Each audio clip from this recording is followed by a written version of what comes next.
Late ആയോ? പിന്നല്ലാതെ എന്നാത്തിനാ നക്കാപ്പിച്ച കാശ് നീ പണിക്ക് പോകുന്നത്? വീട്ടിലിരുന്ന പോരെ.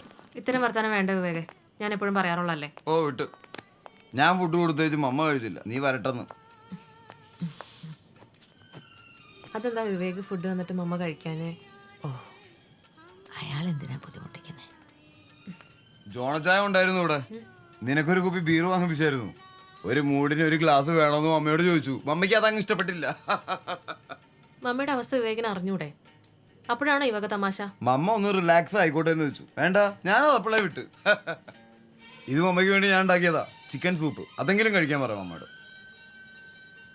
തരട്ടെ മമ്മ? നീ പോയി ഫ്രഷ് ആയിട്ട് വാ, എന്നിട്ട് ഒരുമിച്ച് കഴിക്കാം. മമ്മ കഴിക്കേ, എനിക്കൊന്നും വേണ്ട. നല്ല ക്ഷീണമുണ്ട്, ഒന്ന് കിടക്കണം. അതെങ്ങനെയാ ശരിയാവുന്നേ?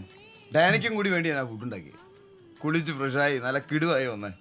ആഹാരം നമുക്കൊന്ന് ഒരുമിച്ച് കഴിക്കാം. വിവേക് കഴിച്ചോ? ഞാനിത് മമ്മയ്ക്ക് കൊടുക്കട്ടെ.